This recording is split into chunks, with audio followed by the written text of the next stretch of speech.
Il est 18h30 sur Haloula et c'est le journal à la une ce soir.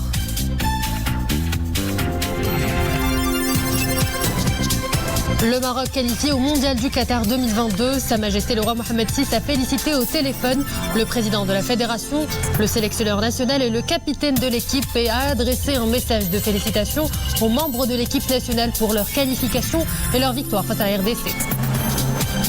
Son Altesse royale, la princesse Lalla Meriem, présidente de l'Union nationale des femmes du Maroc, a présidé au siège de l'Organisation du monde islamique pour l'éducation, les sciences et la culture et la cérémonie officielle de clôture de 2021 année de l'ICESCO pour la femme.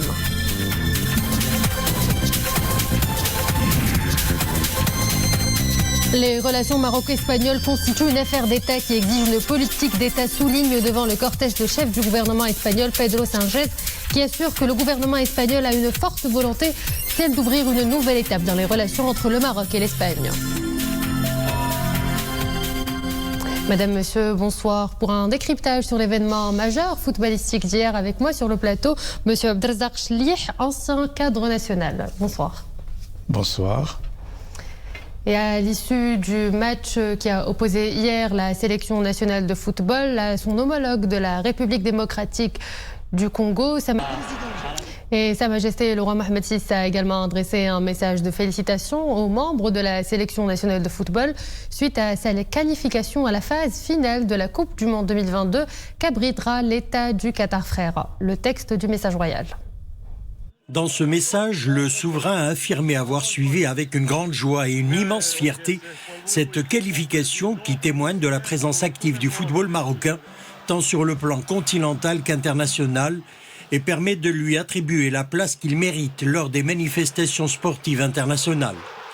Sa Majesté le roi a souligné également que c'est une fierté pour le souverain d'adresser à toutes les composantes de notre brillante équipe nationale, notamment les joueurs, les entraîneurs, le staff technique et médical et les cadres et dirigeants de la Fédération royale marocaine de football, ses plus chaleureuses félicitations pour cet exploit bien mérité, réalisé grâce aux efforts déployés par les joueurs tout au long des éliminatoires qualificatives, à leur bonne prestation, leur fort esprit sportif, leur haute compétitivité et leur attachement à leur patrie. Sa Majesté le roi a ajouté qu'il salue cette deuxième qualification consécutive et la 6e du genre qui a donné énormément de joie aux souverains ainsi qu'au peuple marocain dans son ensemble, se disant convaincu que cette qualification constituera une forte source de motivation pour redoubler d'efforts afin que les résultats de l'équipe nationale lors des prochaines phases soient au niveau du rayonnement et des performances de ses joueurs talentueux. Enfin, Sa Majesté le roi, que Dieu l'assiste, a réitéré ses félicitations aux membres de l'équipe nationale, implorant le Tout-Puissant de leur accorder plein succès dans leur parcours afin de répondre aux aspirations du public marocain, valoriser le football national et honorer la représentation du football africain et arabe. On en a arrivé, les Lions de l'Atlas l'ont fait. C'était le rêve de tout un pays, retourné au mondial. Le 11 national nous a gratifié d'une belle prestation qui nous garantit notre place au Qatar. Une rencontre passionnante et palpitante qui n'a pas manqué de réjouir le cœur de tous les Marocains, qui sont d'ailleurs sortis célébrer à l'unisson dans les rues. Une effervescence que nous fait revivre Nisrine Ozdar et Boubkar Benabret. L'ambiance dans les rues n'avait rien à envier à celle dans les gradins du complexe Mohamed V de Casablanca, plein à craquer. Celles et ceux qui n'ont pas pu faire le déplacement ont investi les rues pour regarder sur des écrans géants ce match décisif dans une ambiance collective.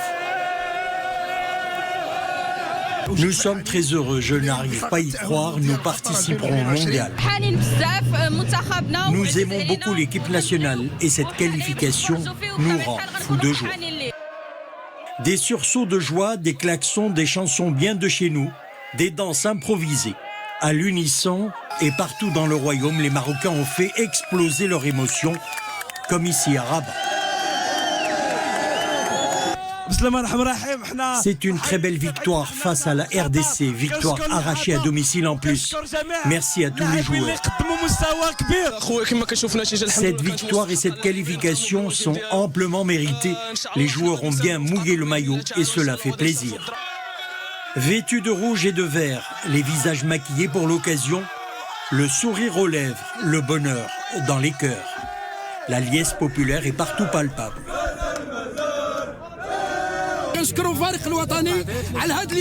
Merci aux Lions de l'Atlas pour ce beau cadeau.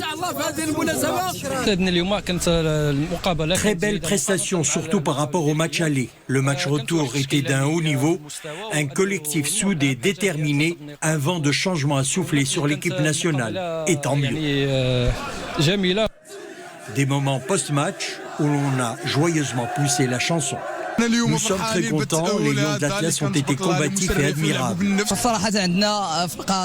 avons une très belle équipe, il faut capitaliser sur les points forts pour aller loin au mondial qatari. Les Marrakechis célèbrent à leur manière ce sacre et cette qualification. C'est une belle réalisation, nous en sommes fiers. Le Maroc se qualifie au mondial pour la 6e fois de son histoire et pour la 2e fois consécutive. C'est merveilleux. De Tanger à Al-Gouera, tous nos concitoyens sont heureux et fiers. Pareil pour les Marocains du monde. Les Marocains adorent leur foot. Pour une nation férue de football, justement, quoi de mieux qu'une qualification avec l'art et la manière au Mondial Qatar 2022.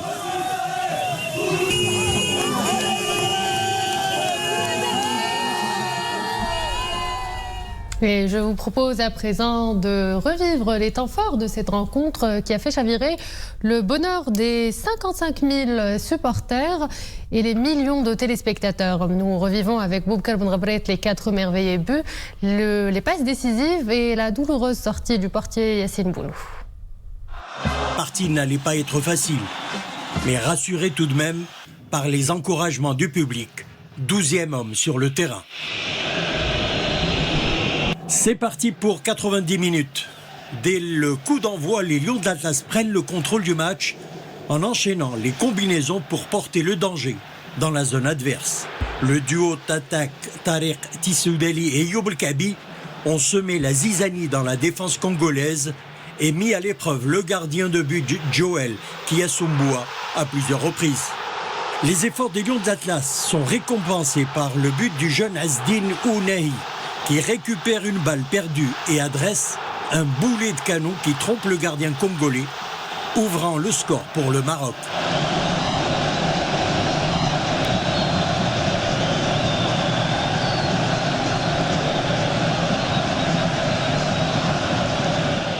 Une première mi-temps marquée par quelques incidents de parcours.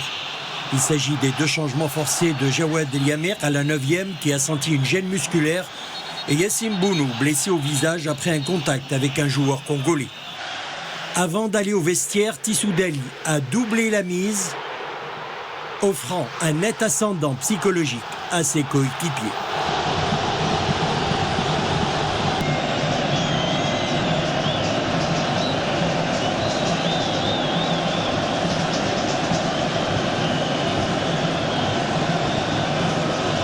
Profitant de son avantage numérique, l'équipe nationale continue sur sa lancée.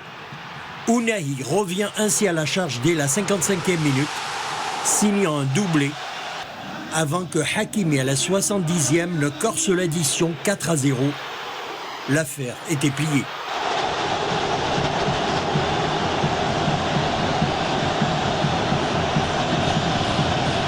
Sur une action individuelle, Malongo, à la 77e minute, réduit le score à 4-1 par un tir puissant qui a surpris la défense marocaine. Au coup de sifflet final, les Lions de l'Atlas valident leur ticket pour le prochain mondial au Qatar.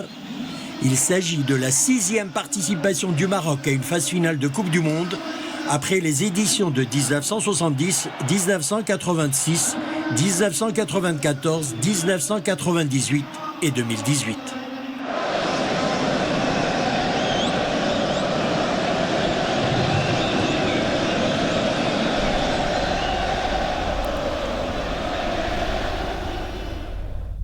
Un regard de professionnel sur cette belle prestation. Avec moi sur le plateau, Abdelrazak Chlih, vous êtes ancien cadre national, vous avez vécu le mondial 94-98.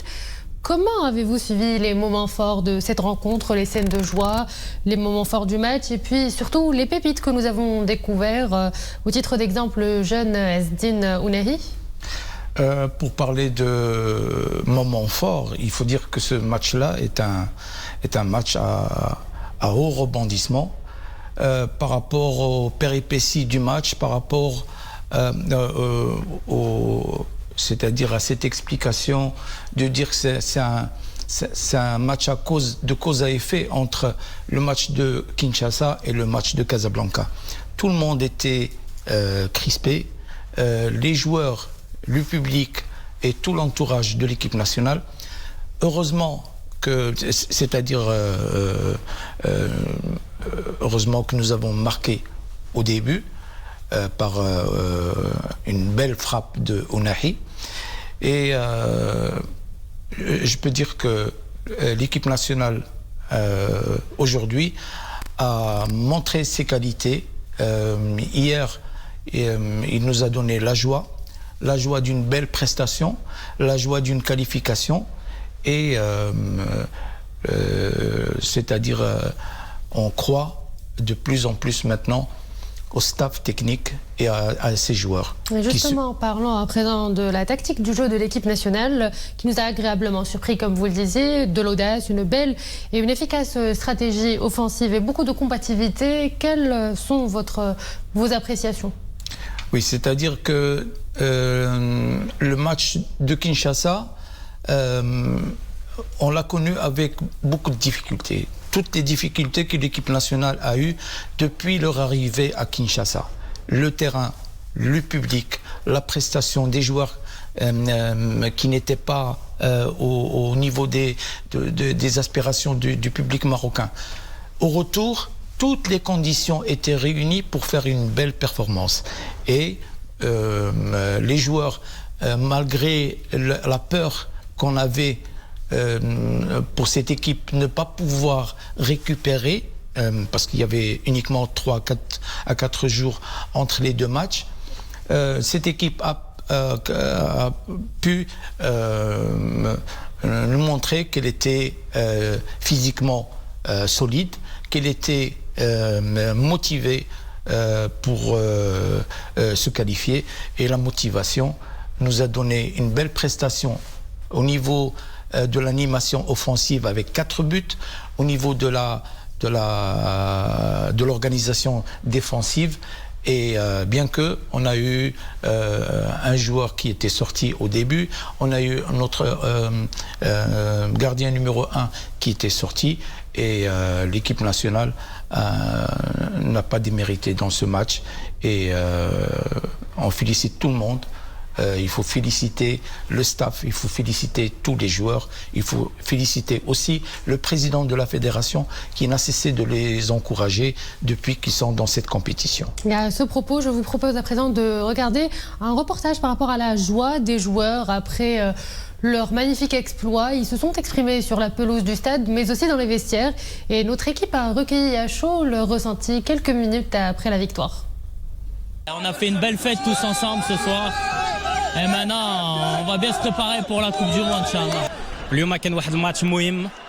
C'était un match très décisif. On a décroché notre ticket pour le mondial. Tout le monde est content ce soir, en particulier le public. J'espère qu'on fera de bonnes choses en Coupe du Monde. Nous sommes très contents de cette victoire. On a joué un match très intense. Le public nous a beaucoup encouragés. Il faut se préparer maintenant à la prochaine Coupe du Monde. Et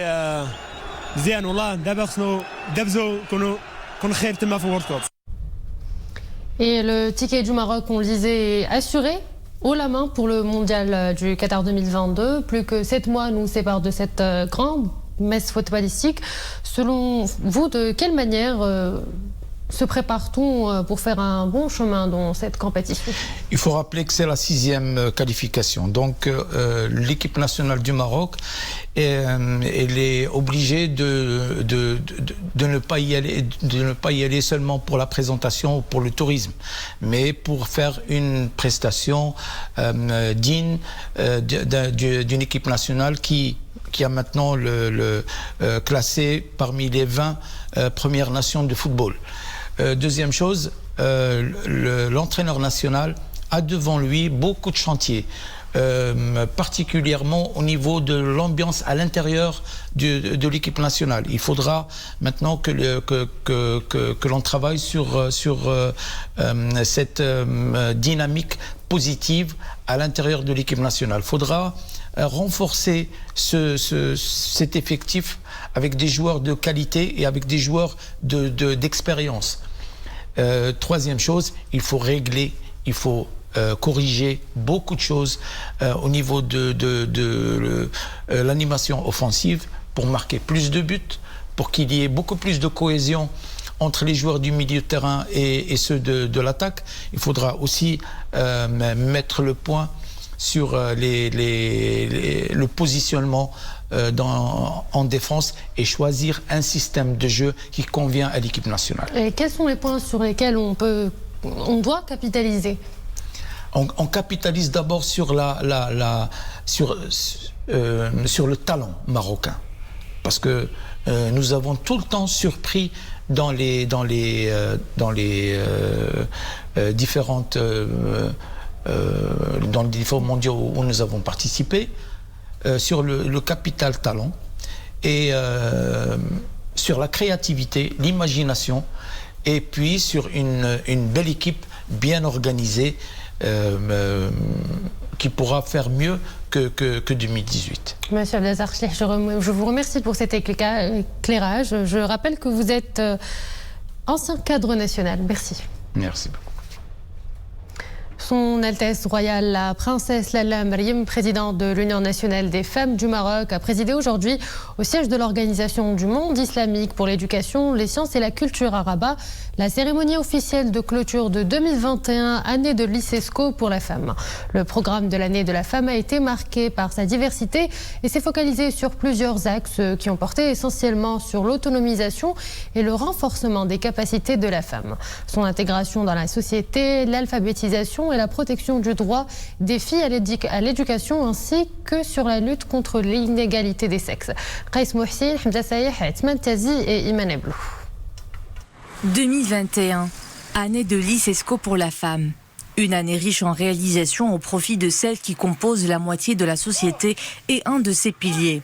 Une opération lancée par l'Organisation du monde islamique pour l'éducation, les sciences et la culture.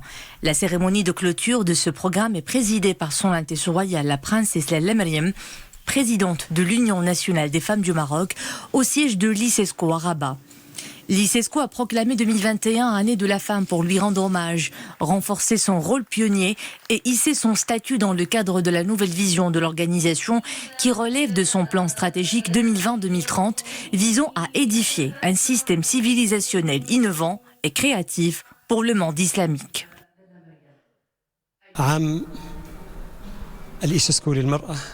Durant l'année dernière, plusieurs activités et programmes ont pu être aboutis. Beaucoup de projets ont pris forme avec succès. Ils ont largement bénéficié du soutien du gouvernement marocain et de l'intérêt de l'ensemble du monde islamique. Cette année a été également marquée par la remise de prix et la création de chaires scientifiques à la mémoire de femmes leaders dans leur domaine.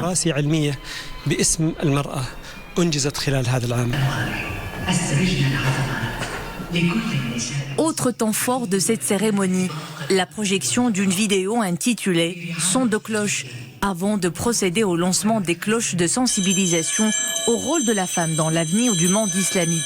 Une initiative qui accorde un intérêt tout particulier à la femme arabe, musulmane et africaine. Nous nous sentons fortement concernés par le travail que fait l'ICESCO et nous allons poursuivre tous les efforts qui vont être faits pour que le partenariat avec l'ICESCO soit vraiment très productif, avec un accompagnement technique, un renforcement de capacités, notamment sur les questions d'éducation des femmes et des jeunes filles. La promotion de la condition féminine sous tous ses aspects, c'est le fer de lance de l'année de l'ICESCO pour la femme, avec à la clé un accompagnement tous azimuts et une forte mobilisation autour des droits de la femme. L'expérience marocaine en la matière est mise en avant et c'est riche comme un exemple à suivre.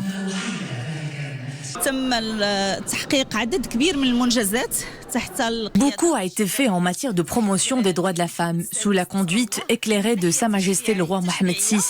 Sur le plan juridique, par exemple, des lois ont été adoptées. Le Code de la famille, une loi pour la lutte contre les violences faites aux femmes, sans oublier la Constitution de 2011 qui a consacré l'égalité hommes-femmes.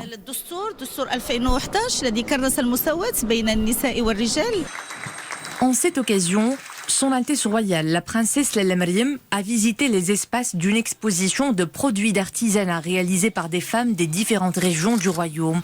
De belles créations et des produits de terroir valorisés par des doigts de fée. Son Altesse Royale a également visité une exposition d'art plastique qui porte tout aussi la griffe féminine.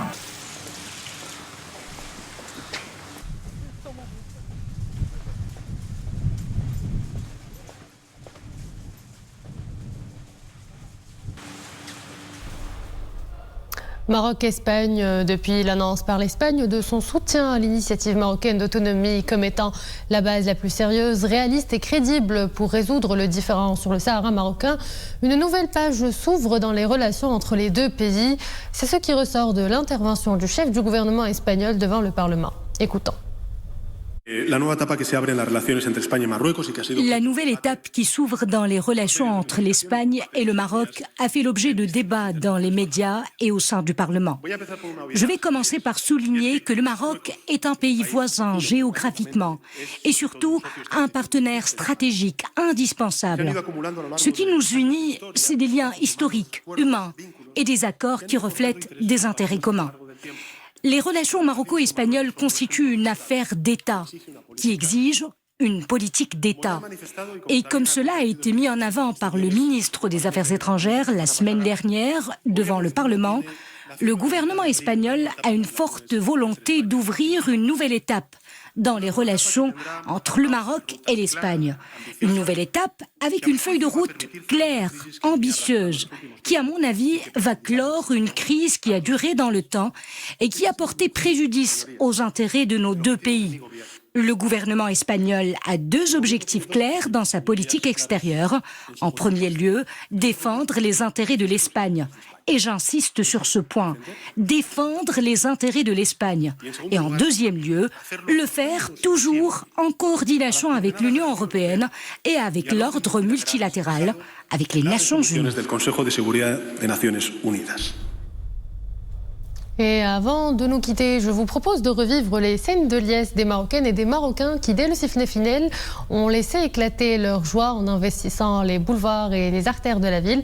Le tout dans un concert de klaxons, drapeau national brandi. Une fête à l'unisson qui s'est prolongée jusque tard dans la nuit pour célébrer un événement majeur où le football national réussit à se hisser au niveau des grandes équipes et des nations footballistiques. Bravo encore une fois au Lion de l'Atlas et félicitations à l'ensemble du peuple marocain.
Et voilà, c'est la fin de cette édition. Merci à vous de l'avoir suivi. Excellente soirée sur Aloula.